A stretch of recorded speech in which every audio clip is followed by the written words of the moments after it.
আরও একটা ভিডিওতে আপনাদের সবাইকে স্বাগত। তো অনেকেরই প্রশ্ন আছে যে বেটা ফিশ অনেকেরই দেখা যাচ্ছে যে চুপচাপ একটা কোণে বসে যাচ্ছে। সব ঠিক আছে, তারা ওয়াটার চেঞ্জ হয়তো করছে, জলও দেখতে ক্লিয়ার, কিন্তু বেটা ফিশের যে মুভমেন্টটা অত সুন্দর, যে মাছ, সে মাছটা যদি একটা কোণে বসে থাকে তো দেখতে ভালো লাগে না।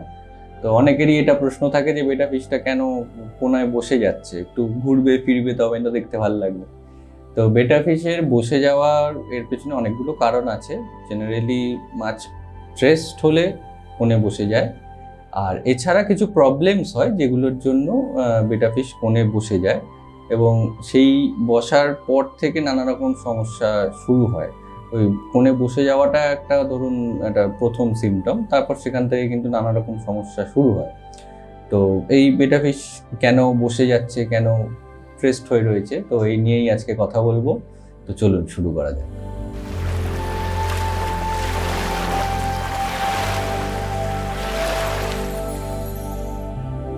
বেটা ফিশ কিন্তু সবার আগে জানতে হবে ওদের টেম্পারেচারটা কিন্তু মোটামুটি 26-এর আশেপাশে থাকলে ওদের ভালো। 26-28 এরকম থাকলে ভালো, মিনিমাম 24 অবধি যেতে পারে। কিন্তু জেনারেলি বেটা ফিশ তো খুব ছোট জায়গাতে সবাই রাখে, একটা ঘরের মধ্যে একটা ছোট্ট একটা অ্যাকোরিয়াম করে তার মধ্যে রাখলেন। তো এখন যেহেতু গরম পড়ছে, সবার বাড়িতেই কিন্তু খুব এসি চলছে, এবং এসিতে যদি আপনার রুম টেম্পারেচার আপনি 20 কাছাকাছি নিয়ে চলে যান, সেক্ষেত্রে কিন্তু বেটা ফিশের সমস্যা হয়। ওই জল যদি ঠান্ডা হয়ে যায় খুব, তারা কিন্তু মুভমেন্ট করতে চায় না, তাদের মানে শরীরটা একদম ছেড়ে দেয় বলতে পারেন। ওই জল ঠান্ডা হওয়ার জন্য কিন্তু বেটা ফিশ একদম কোণে গিয়ে বসে থাকে। তো এটা মানে জল ঠান্ডা হয়ে যাওয়াটা বেটা ফিশের একটা কারণ, যে কোণে বসে যাওয়াটা। তো এক্ষেত্রে আপনাকে কি করতে হবে, আপনার ঘরে যদি এসি চালাতে হয় আপনি চালাতেই পারেন।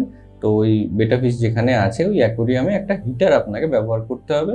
26-এ আপনি ঠিক মানে সেট করে রাখতে পারেন টেম্পারেচারটা, তাহলে কিন্তু ওই ওর যে ঠান্ডা লাগা ব্যাপারটা সেটা আর হবে না।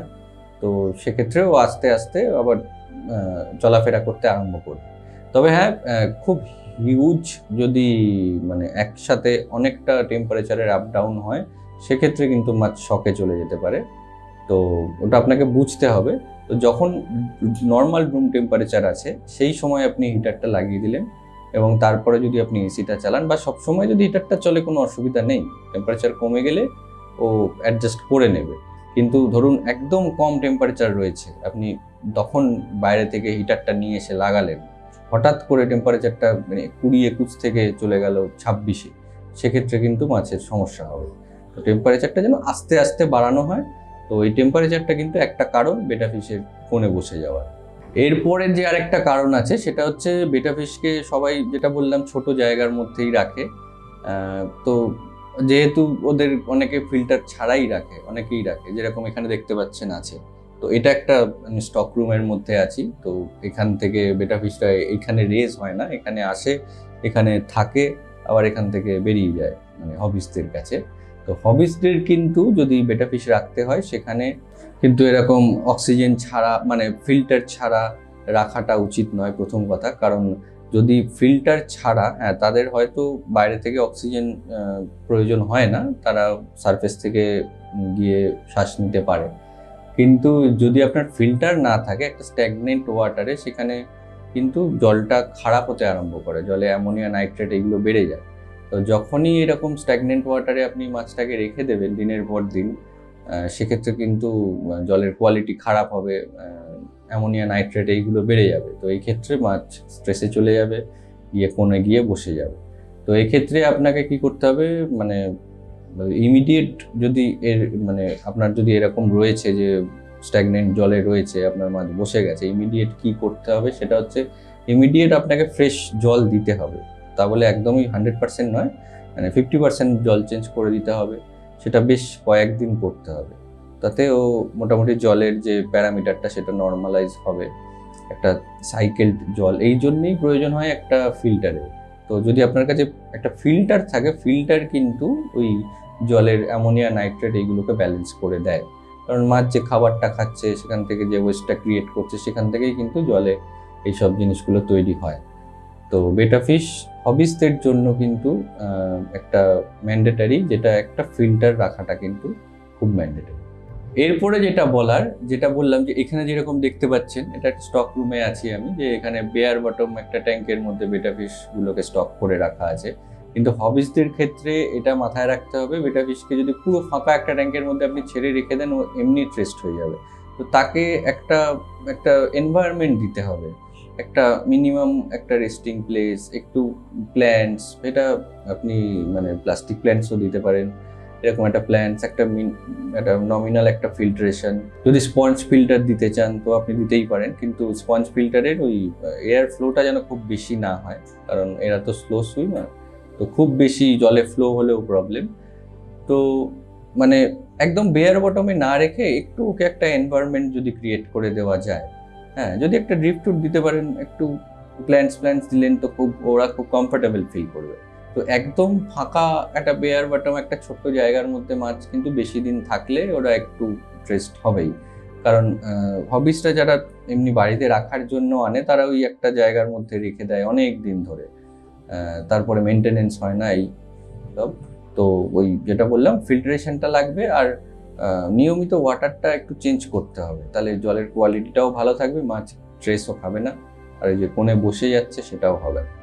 আরও একটা কারণে বেটা ফিশ কোণে গিয়ে বসে যায়, নড়াচড়া করে না, সেটা হলো বেটা ফিশের যদি পেটে কোনো সমস্যা হয়, তো পেটে যদি কনস্টিপেশন হয় বা পেটে কোনো রকম সমস্যা হয়, সেক্ষেত্রে কিন্তু ও আর মুভমেন্ট করে না, একটা কোণে গিয়ে চুপচাপ বসে থাকে। তো এটা জেনারেলি খারাপ কোয়ালিটির খাবার থেকে হতে পারে, অথবা ওভার ফিডিংয়ের থেকে হতে পারে।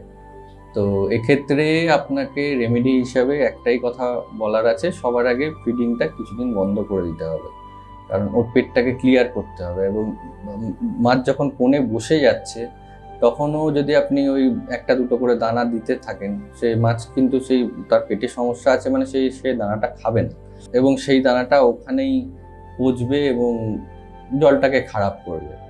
তো যদি এরকম পেটের সমস্যা থেকে হচ্ছে দেখছেন, আপনি ওয়াটার চেঞ্জ করে দেখেছেন, তাও যদি কিছু না হয়, তাহলে ওকে মোটামুটি কয়েকদিন ফিডিংটা অফ করে এটা প্রথমে দেখতে হবে, যে যদি কোনো পেটের সমস্যা থাকে, ও 2-3 দিন পর পেটটা আস্তে আস্তে ক্লিয়ার হয়ে গেলে ও আবার নর্মালাইজ হয়ে যাবে। আর একটা ভাইটাল পয়েন্ট যেটা, এই বেটা ফিশের কিন্তু সকালবেলার দিকটা হচ্ছে একটু ঘুমের সময়। তো অনেকেই সকালবেলা যদি উঠে দেখেন যে বেটা ফিশটা একটা কোণের মধ্যে বসে রয়েছে, বা কোনো একটা জায়গার মধ্যে কোনো প্ল্যান্টস দেওয়া আছে, প্ল্যান্টসের কোণের ভেতরে গিয়ে ঢুকে রয়েছে চুপচাপ, কোনো মুভমেন্ট নেই, তো একটু তার জন্য না সবার আগে একটু ওয়াচ করতে হবে। তো এটা তার ঘুমের টাইম। তো অনেকে কি করেন, বেটা ফিশ এরকম একটা জায়গায় স্ট্যাচুর মতো দাঁড়িয়ে আছে দেখেই বাইরে থেকে টোকাটাকি এইসব দেন, এতে কিন্তু মাছ আরও ট্রেস্ট হয়ে যায়। এটা মাছের আরও ক্ষতি করে, ও আরও মুভমেন্ট কমিয়ে দেবে, আরও বিরক্ত ফিল করবে, তো তার জন্য মাছের হেলথেও কিন্তু এফেক্ট করবে। তো এটা আপনাকে বুঝতে হবে যে মাছেরও একটা ঘুমানোর টাইম আছে। তো আগে আপনাকে ওয়াচ করে দেখতে হবে যে ও কি সারাদিনই এরকম কোণে বসে থাকছে, না মাঝে মধ্যে ঘোরাফেরা করছে, দিনের বেলা একটা সময় বেশ খানিকটা সময় কোণে বসে আছে। তো সেটা আপনাকে বুঝতে হবে, যে যদি দেখেন যে সারাদিনে সকালবেলা একটুখানি সময় বা বেশ ঘন্টাখানেক সময় একটু কোণে বসে আছে, তারপরে হালকা হালকা মুভমেন্ট করছে, তার মানে বুঝতে হবে ওইটা ওর ঘুমের সময়। তো ওই সময়টা ডিস্টার্ব না করাই ভালো। আর একটা কথা মাথায় রাখতে হবে, যে কোনো মাছেরই কিন্তু জেনেটিক্যালি কিছু কিছু প্রবলেম চলে আসে। আপনি যে বেটা ফিশটা এনেছেন, হয়তো তার জেনেটিক্যালি কিছু একটা শারীরিক সমস্যা রয়েছে, এক্ষেত্রে কিন্তু কিছু করার থাকে না, কারণ এটা সবার ক্ষেত্রেই হতে পারে যে কোনো একটা পার্টিকুলার একটা মাছ সে মুভমেন্ট করছে না, তার কিছু একটা ফিজিক্যাল প্রবলেম আছে বা যে কোনো রকম সমস্যা আছে, তো এটা একটু মেনে নিতে হবে। এক্ষেত্রে মাছ কেনার সময় সচেতন থাকতে হবে। যখন কিনতে যাবেন দোকানে একটু দেখে নেবেন মাছের মুভমেন্ট ঠিক আছে কিনা, মাছটা অ্যাক্টিভ আছে কিনা। তো এইগুলো দেখে যদি মাছটা কেনেন, তাহলে এই সমস্যাটা আশা করি হবে না। আর একটা কথা খুব ভালোভাবে এটা আমাদের বুঝে নিতে হবে, যে বেটা ফিশ একটা ছোট জায়গায় থাকতে পারে ঠিকই, তার জন্য অক্সিজেন প্রয়োজন হয় না ঠিকই, কিন্তু তার মানে এই নয় যে তাকে একটা ছোট্ট একটা কন্টেনারের মধ্যে রেখে দিলাম লাইফ টাইমের জন্য।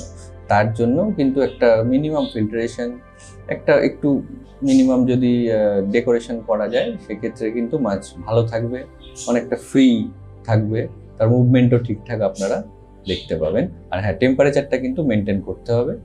আর ফিডিংটা যত সামান্য, দিনে 1-2 দানা ম্যাক্সিমাম, আর মাঝে মধ্যে ফাস্টিং করিয়েও দিতে পারে।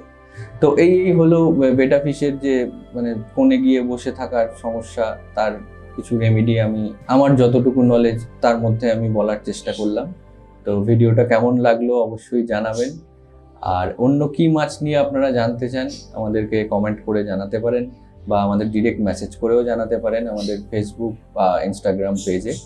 আর চ্যানেলটা সাবস্ক্রাইব করবেন। পরের ভিডিওতে খুব তাড়াতাড়ি দেখা হচ্ছে। সবাই ভালো থাকবেন, অনেক ধন্যবাদ।